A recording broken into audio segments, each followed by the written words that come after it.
I got ADHD, baby. I set my goals, not your expectations, baby. I need my tools and a brain vacation, baby. Neurodivergent flow, no limitation, baby. Again, we're going to be talking about ADHD and performance improvement plans, aka PIPs. So if you've ever been on one or want to ensure that don't get on one, then this is the conversation that you want to listen to. I'm going to have Jen introduce herself, but if you don't know me, I am Megan Brown Enya. I am the owner and head coach for ADHD at Work, where I help women thrive within their workplace and in their career. And so, Jen, do you want to introduce yourself? I am the owner of ADHD over 40, and I help a lot of women and men over 40 navigate life, usually with late diagnosis. Yeah. And there's a lot of women that come through my practice too that also have late diagnosis, which is like a whole other conversation for another day. So I don't want to go on a rabbit hole. Totally. Yes. I could go down that rabbit hole, but we are not going to do it. Yes, we're not going to do it. Every time that we, do you have ADHD as well? Yes, you do, right? Absolutely. Yeah. So we are Yes, going to hold each other accountable in this conversation and staying on topic. So let's. All right. Let's I've got my friend here. If we start to go off topic, he'll remind us. He'll pop up and be like, hello. Wait, does he have a name? Time to get back on track. He actually doesn't. I think I need to give him one. Yeah. He's cute, isn't he? He used to belong to my kids, and I adopted him because they're too old for him now. Okay, so if anybody that's watching this, if you have some name suggestions, go ahead and drop them in the chat. Yes, we need to name him. It's long overdue. Yes. So performance improvement plans. So what is, before I get into my experience with performance improvement plans, what is your relationship with this particular topic, a connection to this topic? I have a very fraught relationship with them. Okay. And part of the reason for that is because I myself have been on one. Okay. This might be the first time I've publicly revealed that. Oh, well, that's cool.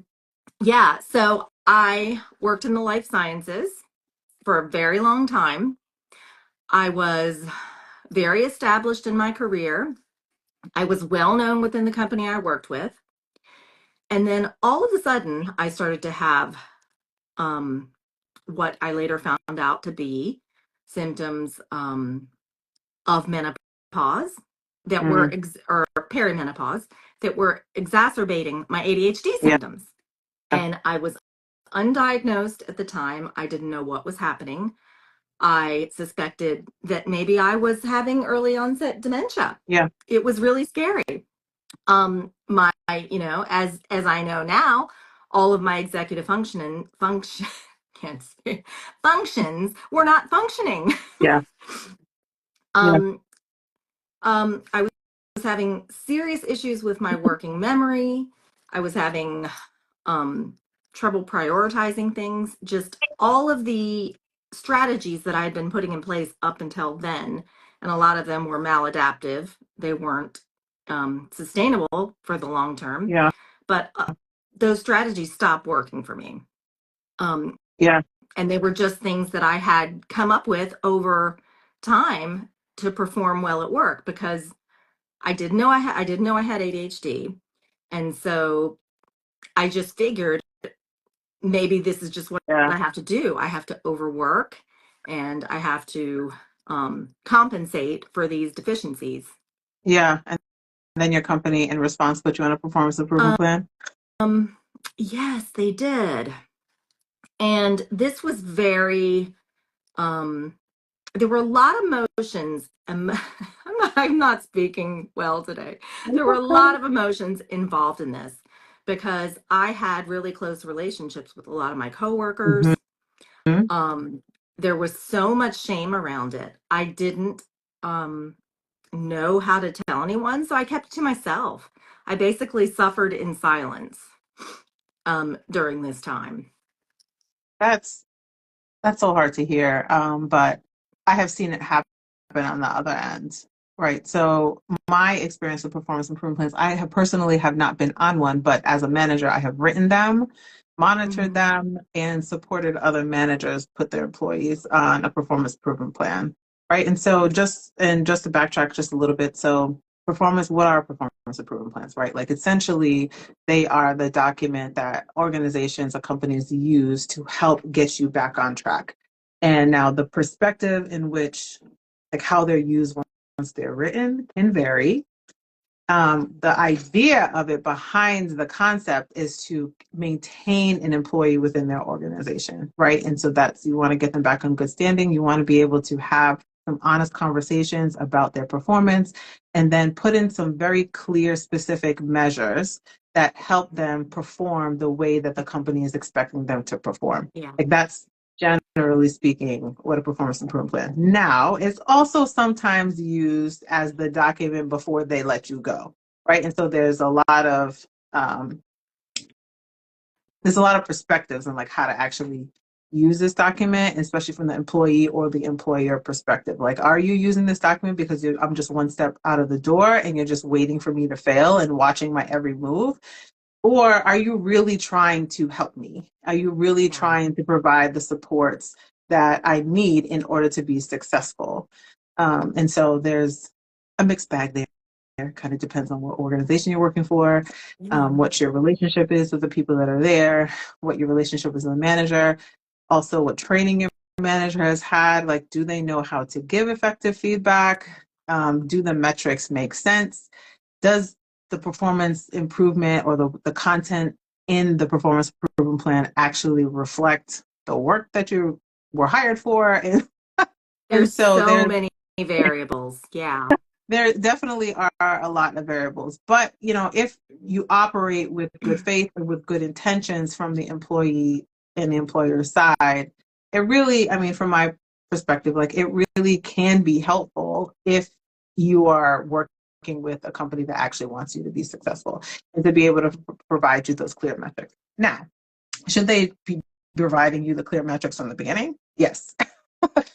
Should they be waiting for you to fall on your face and fail before they say anything? No. And so, that's where, the gray area comes in when it comes to the performance improvement plan. But the reality is a lot of ADHDers that are getting on performance improvement plans, and there's very specific reasons why that is happening, both on the organizational side, not taking care of the employees, but then also there's a lot of undiagnosed ADHDers roaming around in this world and don't know that there's some additional supports that they actually may need. And then like with your example, your body is changing.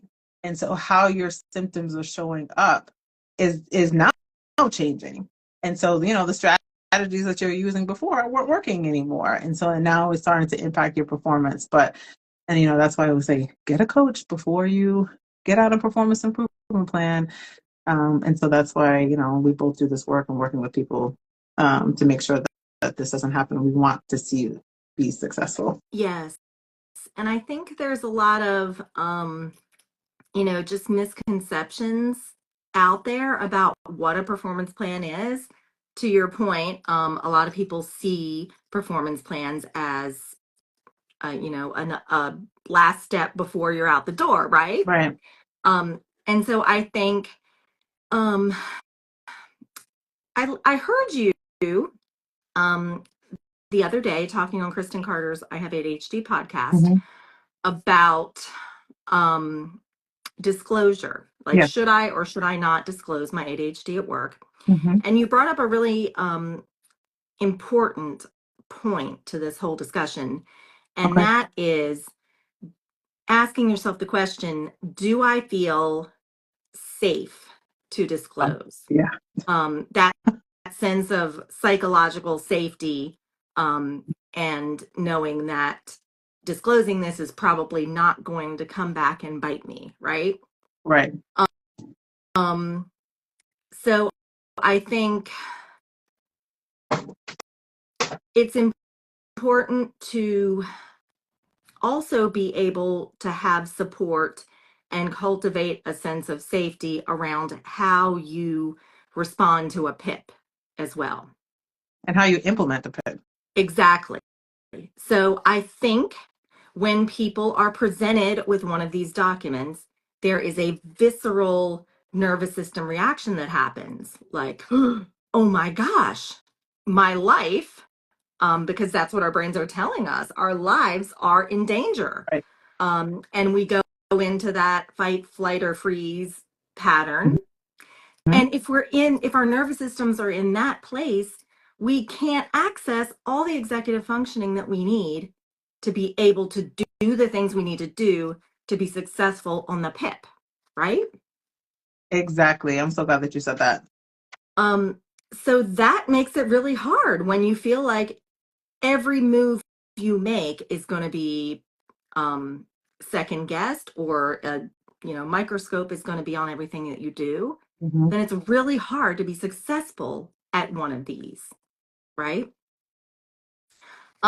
I think one of the big mistakes I made when I was presented with this document was that and this is probably a very common thing, I was in a very, what what should I say? I will call it a victim mentality. Mhm. Like, how dare you? I've been with this company X number of years, and like, how dare you what I'm capable of? You've seen it. How much money have I made for this company over the years? How dare you? So I went into this very reactive victim mentality that I don't think was at all helpful for me at the time. Yeah. Um, And it makes sense though, because again, just exactly what you just said, your brain is in fight or flight mode, right? Flight or fright or freeze mode, right? Because yeah, in some cases, it actually is threatening your livelihood, right? And so if you do lose your job, if you're unsuccessful with this performance improvement plan, then that is going to impact your life. right. And you can't separate that really from, being on this plan. You can't really separate that because it affects your livelihood, your family, if you have one, and just, Mhm. it's your job is, there's something else that you said that really resonated with me, and I think I wrote it down. Something about your mental health being um, more affected by your job than your home life, Yeah, right? It has a yeah, yeah, yeah, bigger, yeah, it has a bigger impact on your mental health. yeah, And yeah. I just It's true. think that's so true. It's such a big thing. So of course we're going to make a big, we're going to make a big deal out of it. And it is a big deal. Yeah, and so I mean, I know the key thing when you're thinking about ADHD and performance improvement plans, like, so there are some, like, from your perspective, either from your own story or from clients that you've worked with, and I can share some as well. What led, or what are some common ADHD symptoms that come up that can impact your job, and then you end up being on a PIP?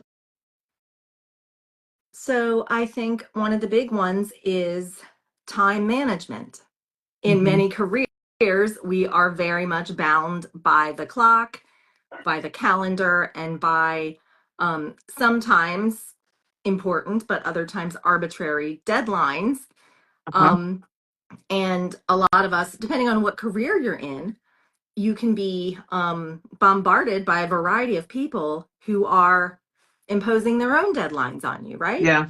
Because they're trying to make their deadline, and in order to do so they need something from you. So there's a lot of pressure coming from all different directions, and that's how it was for me in my job. I was a project manager, and I had people coming to me all the time Mhm. asking where's this, how can I need this by this time, or this won't happen, and just all these moving pieces. um Yeah, I would say that's definitely a big one. And also, speaking of time, thinking about, when people ask you like, how long is this going to take you to do? And then you're looking at them like, I have absolutely no idea how long this is going to take me. And then exactly. and then what is your communication around that? Right. So that brings up another thing. I thought of something when you said that. I think it's pretty common for people, and I know I did this myself, to just give an answer to somebody because they're really pressing you to know when something's going to be done. And you say, I'll take care of it. It's good. Mm-hmm. You don't have to worry about it, right? Mm-hmm. Or you Um, say, "Oh, I'll be done in like 2 hours," or "I'll be done. right. I'll be Yeah, done I'm by the almost end of done the with week." that. And in my head, I am almost done. Right? So there's all these, problems estimating time and forecasting how long it's going to take you to do something. And it's just really hard to promise results to somebody, and then be able to deliver on that in a Yeah, work because environment. we're under or overestimating time. We are giving them the answer that they want to hear without any data to back it up. So like there's a difference between saying like you feel the pressure of them saying like when are you going to get this done? You're like, I don't like in your mind, you're like, I have absolutely no idea. Or I actually think that I can get this done in 2 hours. I'm like, oh yeah, I'll be done by the end of the day. Then the end of the day comes and then you're like, oh shit, I haven't done this. Or you're in it and you realize it's much more complicated than you had Mhm. anticipated. And so, you know, And a then lot of yeah, how times do that you looked like me staying much later than I wanted to at work and really overworking, um, Mhm.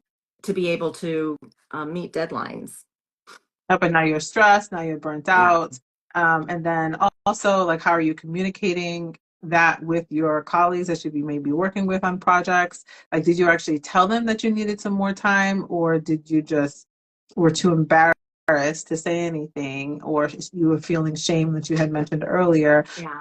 around it all and not getting it done, or just overestimating time and not having some clear understanding yourself, and then you just don't say anything. Um, Exactly. and And I then think something else that I thought of was, a lot of us who are in this boat right now have been spending most of our careers undiagnosed. We've been just kind of pushing through and masking the whole time. mhm, And then we're in such a state of chronic stress and overwhelm that we just, we kind of just hit a wall, you know? And I think there's a lot of traumatic things that happen in the workplace, small t traumas that happen that build yeah, up over time. yeah, Um, um, yeah, there's I've had several clients who have been what I would call bullied in the workplace, um, because of their lack of ability to keep up with the metrics and be productive at the level that they're expected to be. Um, yeah, you know. yeah, yeah. And sometimes, there are some unrealistic expectations. And, it's trying to balance like, are the who's defining the expectations of productivity, right? Granted, it's most likely going to be the organization. But are those expectations realistic? Like, are they set for that one person within your office that can get 15 projects done in one day? And then there's this expectation that everybody else that works in the organization is going to be able to meet that standard. Exactly. And how many times are you being interrupted during the day? And how many meetings are you attending that are taking you away from your focus? There's just Hmm. so many variables in there that can come into play. There are. And also, I was having a conversation with somebody thinking about what yesterday, actually, just around the influence that workplace policies have on your performance. And so Yeah. it's especially with ADHD. So, for example, like I was in an office that had this, and I was in a leadership position. I had my own office, and I could close the door. However, there was this open door policy within the space where people could just come talk to you whenever they wanted. Yeah. However, that put me in freeze mode all of the time because I was always anticipating being interrupted. And once I got interrupted, it was so hard for me to start. And so because I was going through this thought loop and this like just being overwhelmed by people that weren't even there, but just the fear of being Right. interrupted The put me in freeze mode. anticipation that somebody could come up behind you and interrupt you, right? Mhm. Yeah. And so that impacted my ability to be productive. And so then, it ended up into being burnt out with just working longer hours, um, Yeah. or Yeah. working longer hours also. But the other thing to note with performance improvement plans is that if you are diagnosed and you have, or you just found out that you have ADHD and now you're looking to access accommodations, just know that the performance improvement plan process and the accommodation process can happen at the same time. I have a lot of Yes. thoughts and feelings about that, but So the thing that was really hard for me was I did at some point in this get a diagnosis. But what was hard for me was that there were so many changes in the company that were also happening concurrently with all of this that I had a very hard time finding where to go. Um, I think if you've been in the corporate world long enough, you probably remember a time where the HR person was somebody that you could just go to and sit in their office, right? And Mhm. ask questions. That used to be the case. Everybody knew this person. Um, and then corporate changes happened. The in-person staff was laid off, and all of a sudden, all of the HR functions were handled offshore, like by in some other country by these contracted people. Oh, yeah. And so that made it for me very hard to even find the right person to speak to about any of this. Yeah. And this particular company was not well educated in accommodations. I'm just going to say that. Yeah. Yeah. And that's why it's so important for managers that potentially are listening to this conversation as well, is that they also really need to be well versed in what does it actually mean to support your employee. Like, your job as a manager is to ensure that your employees is successful, and that your team is growing and that your outputs are high, right? But it's also individual. So the strategies that you may put in place for me may be different than the strategies that you put in for you. And you That's keep right. that in mind. Exactly. And the strategies that work for me right now might not work in 3 weeks or 3 months. It's kind of Yeah. an iterative process where you figure out what works now and then tweak it as you go along.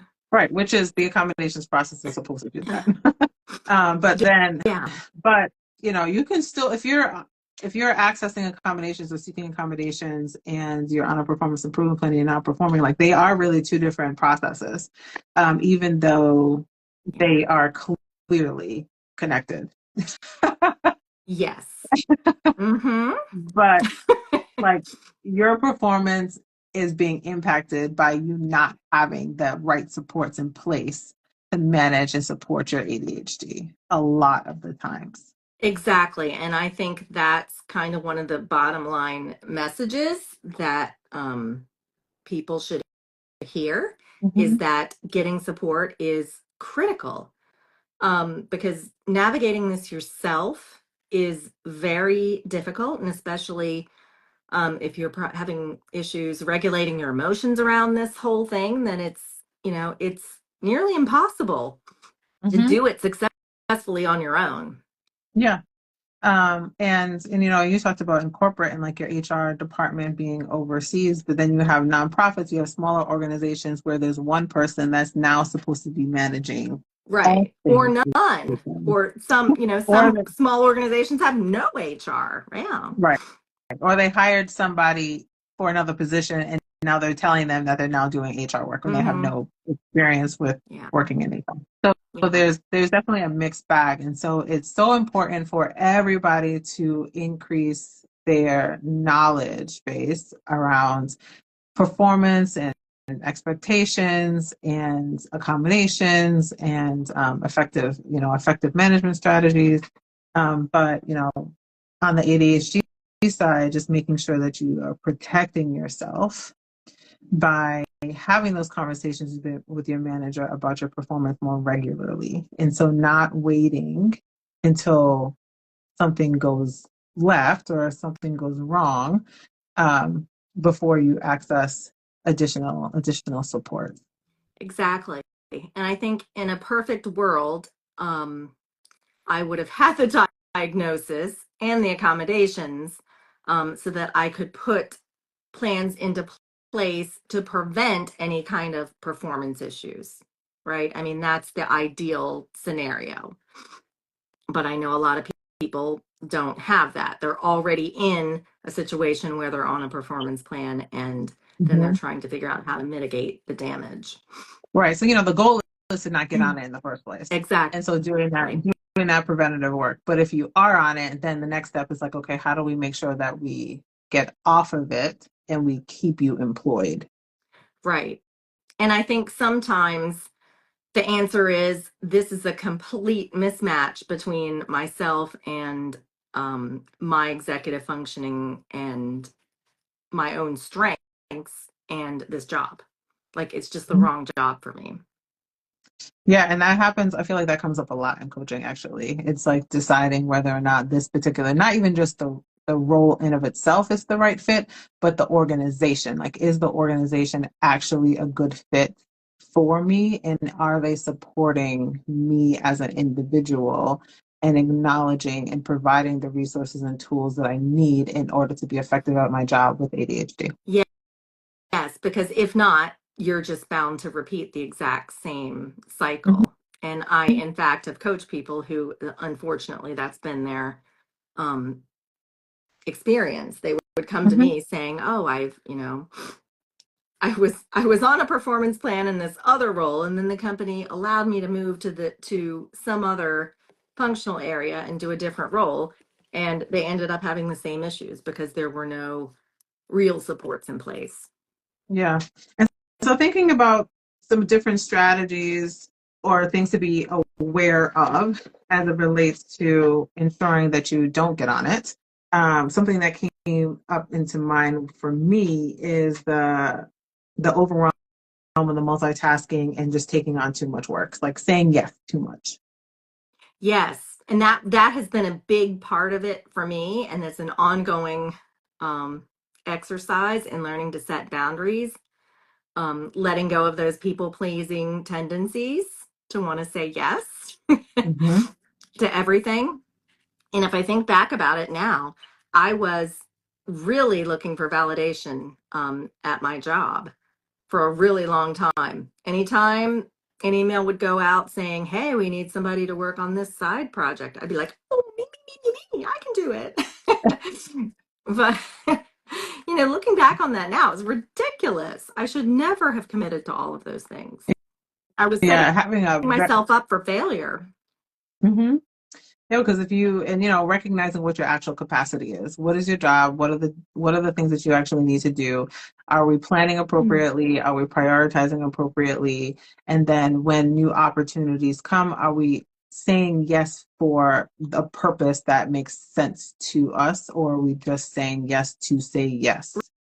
Right. And is it going to further my career, or is it going to be is it something that I'm passionate about that I want to be included in this side project for, or is it just me wanting to say yes just to be to get validation? Right.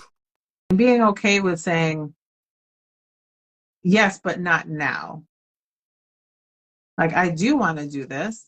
However, I need to clear up at least three of these other projects first before I take on another one. Right. And I think for a long time, I and many clients that I work with did not believe that they could say that, like that was even available to them. Yeah, So, having that option is key. yeah. So just like having that agency over your own experience and not being such a victim.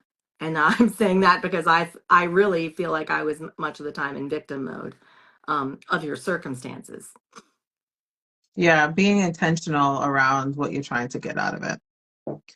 Yeah. Because there may be some opportunities like, you know what, actually, this would be really good in order for me to network or to make those different relationships and those connections within the company.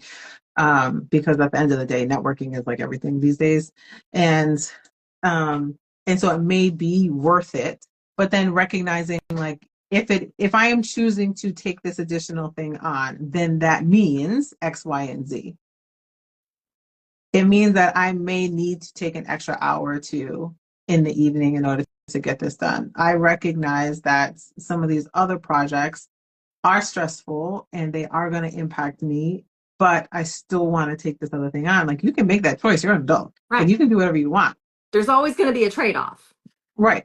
So just be clear about what the benefits and consequences are when you make that decision. Yeah.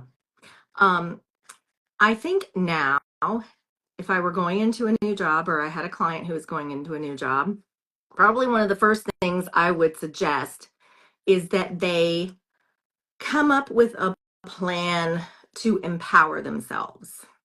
Um, and think of all of the ways that they could support themselves and that they Mhm. could, solicit support in various areas. And also what the company could do for them in terms of accommodations. Yeah, I agree. And people ask me all the time, like, should I disclose at work in order to get access to accommodations? I mean, I will always say, like, at the end of the day, it's your decision, right? And you do what you feel like you need to do. There are definitely some questions, like we talked about on other podcasts, like, do you feel safe enough to do it? Mm, But, and, part of me also wants to be like, you should, I mean, you're waiting to fail before you ask for help? Or do you know that you actually need the help now? And then you have access to get it now right. versus waiting. And sometimes you can frame it as, if you're really opposed to disclosing, you could frame it as, this is just how I work better. I'm easily distracted by this and this. Exactly. I need to have headphones on and have my line of sight away from people so that I'm not constantly distracted or something like that. Exactly. Like, I am setting some boundaries around my email. I am checking it in the morning, in the afternoon, and before I leave. And if you need to communicate with me regarding something else, if something is urgent, this is how you can get in touch with me. Instead Right. of positioning yourself to be distracted all Yes. day long. And I think it's easier to start off like that in a new job than it is to retrain people who've been working with you for years. All of a sudden, okay, I know for the last 11 years I've been responding to your emails at midnight, but that's stopping now. Mhm. And now I'm gonna have boundaries around my time. Yeah, They're like, yeah. whatever. Yeah, so it's a The little other bit big harder that way. thing, I would say the other big thing around that we have touched on throughout this entire conversation is the emotional dysregulation part, and making sure that you have the tools and the strategies in order to be able to regulate your nervous system and your emotions while you're at work, and to prevent you from getting onto a performance improvement plan, but then also once you are on it, to be successful. Because again, like, once you get on it, and somebody, sorry, this is my fidget for the talk. I like that. Once you get Yeah, I'm on the looking performance for one. improvement plan, it is most likely going to trigger a bunch of feelings. Oh yeah. And So many feelings. I yeah, had, and you don't, yeah. yeah, When I think it's a back lot. about how many feelings I had, like on a minute to minute basis about my previous job, it was insane. Um, I would get an email and I wouldn't like the way it was worded. So I would have to coach myself about that so I didn't shoot off a snarky response. Mm-hmm. And it was just like all day having to manage my emotions minute by minute to avoid just walking out of there. Yeah. And it's have you seen, I don't know what her name is. This is post that I forget what her IG name is, but she did a reel, and she usually talks in like whispers, but she did one reel of her responding to an email, like how she actually would respond. I've seen that. And so she went through Those the were whole so thing, and it good. was like, delete, delete, delete, delete. I'm fine. I'm going to have a great weekend. Like, it's Like, but it's a good yes, practice. Like, Martha, yeah. I will have that report on your desk by 5 p.m. uh, but there's a Oh, whole lot of other things that you want to say to Martha that are inappropriate to put in email, right? oh, And yes. And that's where um, self coaching was really helpful for me because I would just thought download all of those thoughts and coach myself on them and realize, okay, I'm not going to get to the outcome and the result that I want to. Um, with having these thoughts on repeat loop. So I've got to do something different. And it's helpful sometimes to just get those thoughts out, right? And so go ahead and write that email. Just delete the address in the to line. Just leave that blank. Like, don't have any people in the actual email. So say everything that you want to say so you don't Yeah. impulsively send. I think something that's worked well for me and for my clients is to have humor around this whole thing because it's such a heavy thing, right? I've been placed on this performance plan and oh my gosh, my livelihood is at stake and all of that. You have to somehow like take the seriousness out of this and allow people to feel a little bit lighter about it Mhm. so that they can actually improve their performance, which is the goal, right? So I think any way that you can, poke fun at it or laugh about it with somebody is can be really helpful. Yeah, maybe this is your signal to say, like, ask yourself, is this job really a good fit? Or what Yes, is going on with my performance? But to not, I think sometimes what can also happen is you internalize what other people are saying about you. absolutely.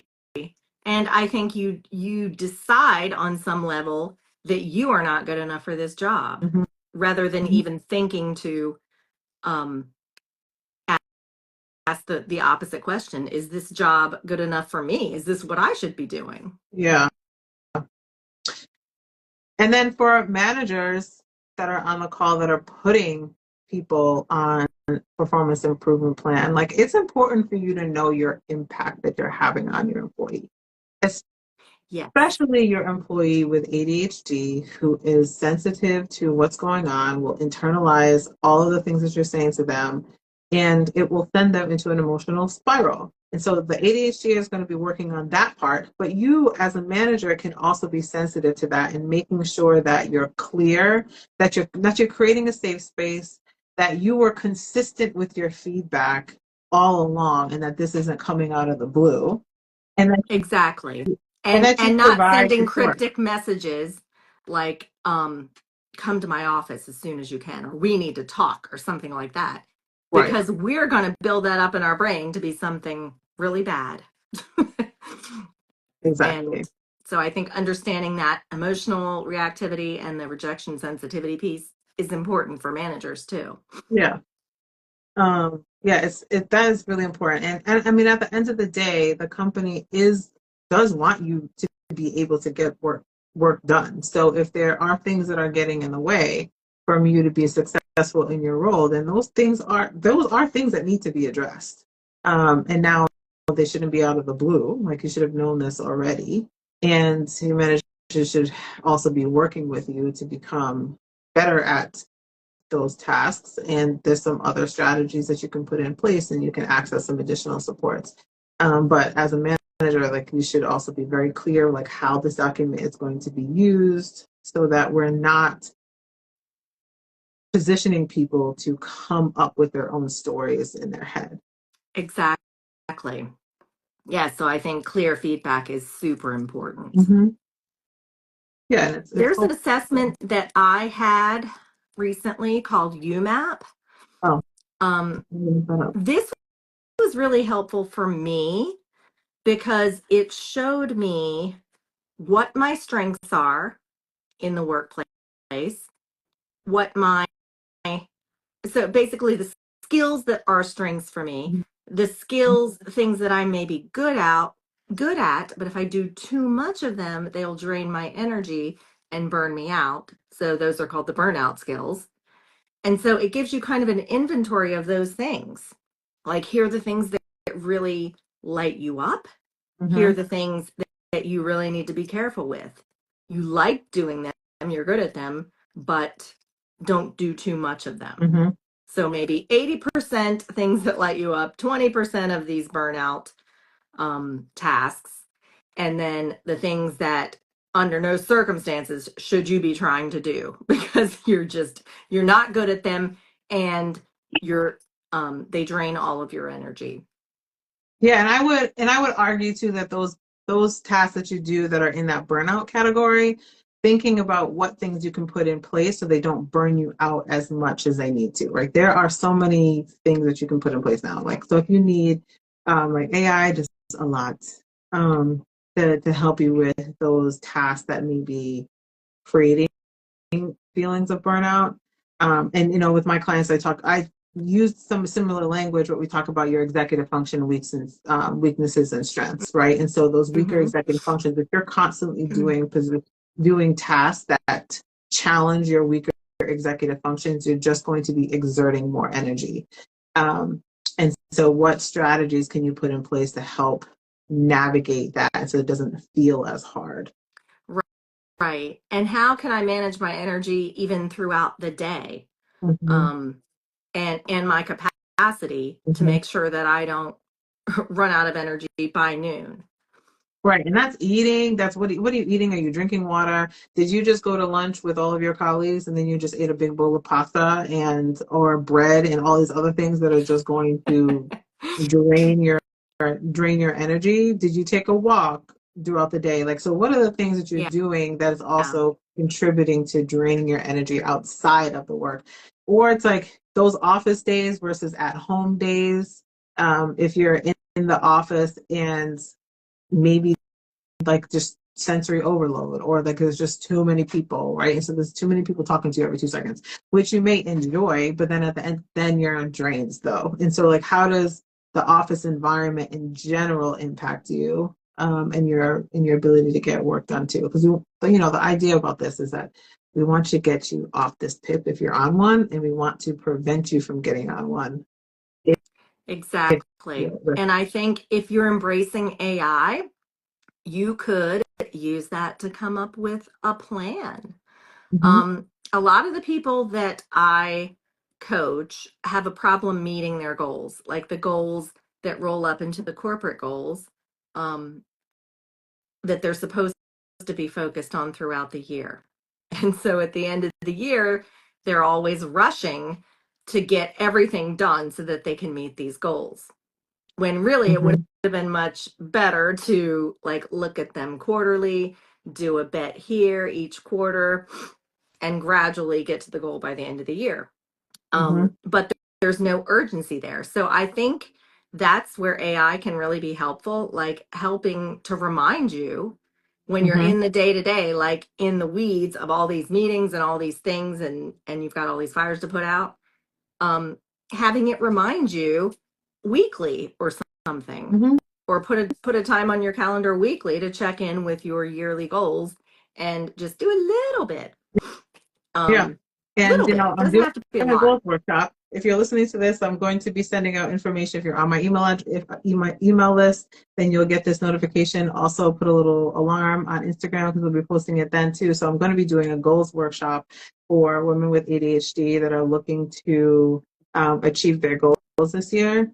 And so and 'cause this is connected with what you just said, I promise.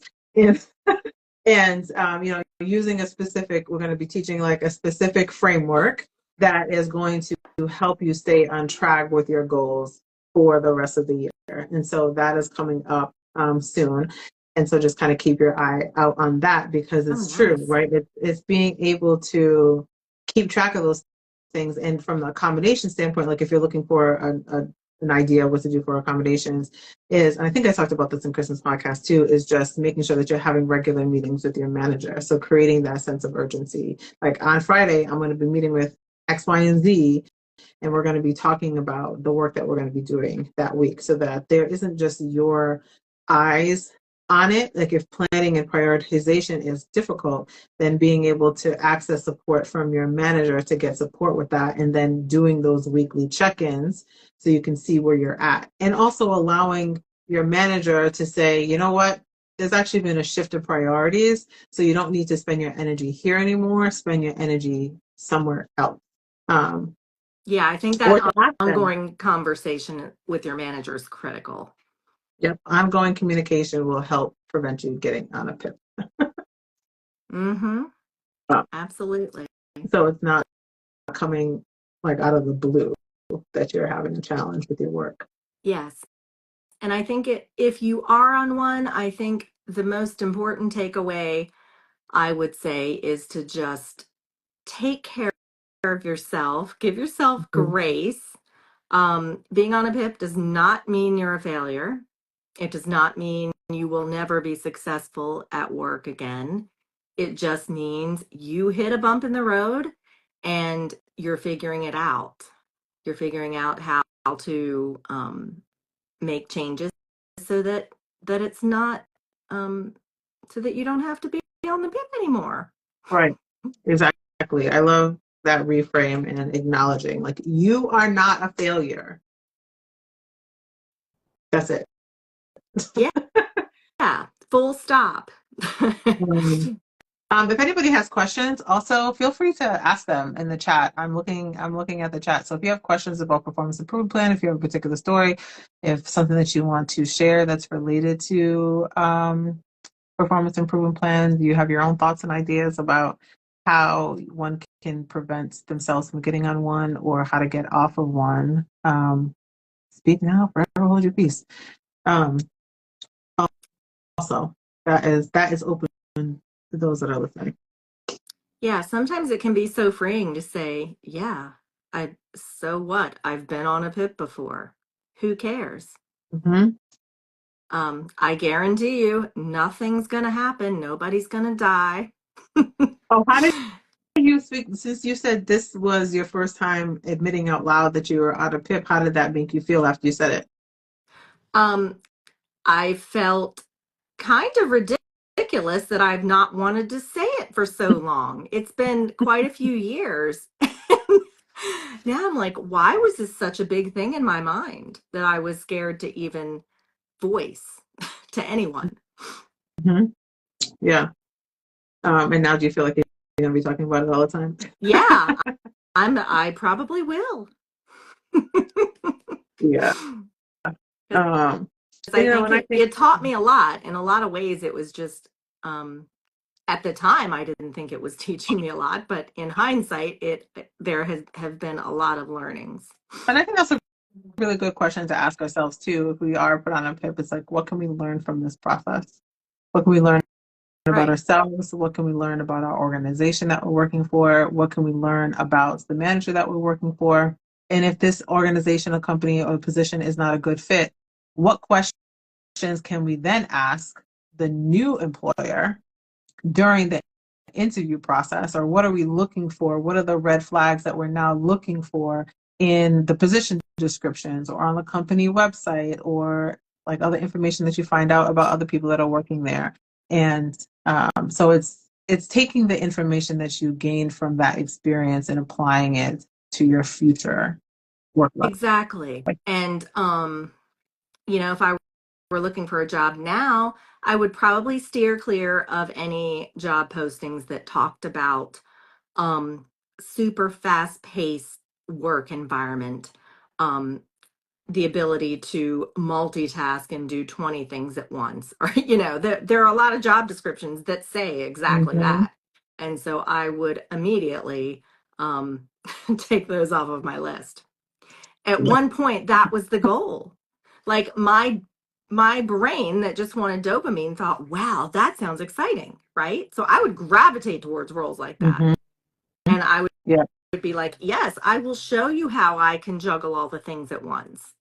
And then it eventually led to burnout. Right. There's a lot of red flags in position descriptions these days. But that is definitely one of them. Like being able to handle multiple projects at the same time. Well, how many projects? Like, do you have some expectations around the limits that one person should have on them before they take on an additional project? Like, when do you say no? Is that clear? So, ask if you do see content like that within the position description, how do you, during the interview process, are you asking questions about that to clarify what they mean? Like when you say fast place, like fast, what is it? Fast Fast paced, paced work environment. fast paced work environment. What do you really mean when you say that? Like, does that mean that you just don't have any systems in place and you're all over the place and you're just completely disorganized and you're just at the Right. whims of Is whatever is going to be coming it up like next? startup environment where people are sleeping on the floor. Right. No, thank you. Yeah, what does fast-paced work environment mean? And also, if they say like being able to multitask and manage multiple projects at one given time. Sure, there's a difference between managing 2 or 3 projects and 10 to 15 projects. Like that's the significant difference. So what do you mean? Like is one project going on for a year, or do you have 30 short-term projects that need to be completed within 90 days? Right. That's And a so, very different feel. I've been in both sorts of scenarios, and I find that I prefer the longer term projects. Oh, we have a comment here. oh Heidi says, is there a checklist of questions to talk yourself through when choosing the next environment? That's a good question. We should come up with that and give it to people. yeah, I mean, we can. We can like a checklist of questions to talk to yourself through when choosing the next environment. You mean like choosing the next workplace that you're going to be working for? I mean, if yes, we can. I think we can come up with some like, general questions that like anybody can ask. But I would push that back on you, Patty, too, and ask yourself, what were you experiencing in your previous position or your current position that you do not want to experience in your next one? Or what are the things that you did experience that you really enjoyed that you want to ensure that you're experiencing again in your next position? Right. So That's a really good point, and this might be a good place to leverage AI. Like, Mhm. give it a list of all the things that you feel don't work for you in your current environment, and ask it, what can I ask to avoid this ever ending up in this environment again?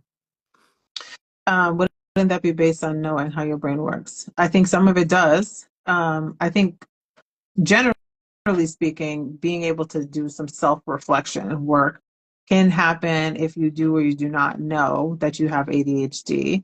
But if you are clear about your strengths and your weaknesses, which is why there's like a million strengths-based assessments out, right? Like there's so many that are available now. Like doing that work will give you some more perspective about what works and what doesn't work for you. But if you don't have that information, I think you can still take the time to reflect to see what works, even if you don't necessarily have the right verbiage or language to describe it. But it is very helpful if you do. But again, like you can access, I mean, these days you can just access AI, literally brain dump, and you don't even have to type it either. You can get on and just push the little microphone thing and then just ramble. If anybody's going to want to listen to you ramble, it's AI. And so ramble about all of the experiences that you've had and let it synthesize your thoughts so that you can see it a little bit more clear. Does that Yeah, answer? I like to think of any- it as a thinking partner, Mhm. and I ask it to consider angles that maybe I've overlooked. Oh wait, Heidi, I don't. You said I guess I was just thinking of how to reframe based on the previous comment. Um, can you clarify a little bit? I'm not 100% sure if I understand, but I'm more than welcome to. I'm more than willing to answer your question. I think I just need a little bit more information to help answer you there. Um, Let me see. We're gonna end this soon, but what did we not cover? Some other challenges. I have some notes here too. We Probably so definitely, many things. yeah. I mean, we talked about time management. We talked about emotional regulation, multitasking, and overwhelm, burnout. One thing around communication and professionalism. Professionalism is always like one of those words that drives me crazy because personally come from the perspective that's professional. Like you have to ask yourself who is actually defining professionalism, Exactly. Yeah, and whose standard of professionalism are you trying to meet? And I think that can a lot of the times get in the way of your own success in different spaces, depending on where you're at. And so professionalism is one of those things that's kind of hard. But I think being clear about I think it's, I still, at end of the day, I think it's important for you to understand what the organizational culture is and whether or not that organizational culture is one that is willing to grow, to learn, and to adjust as the organization grows, or if it isn't. So you just kind of need to know what you're getting into when you're joining an organization, and then you're how you as an individual are going to either adjust to meet those cultural norms, or is the culture of the organization going to adjust now that there's a new body in it? And so, I mean, organizational behavior will tell you that things changed because the people are changing. But let me see. Oh, just reframe how to ask questions to myself versus oh.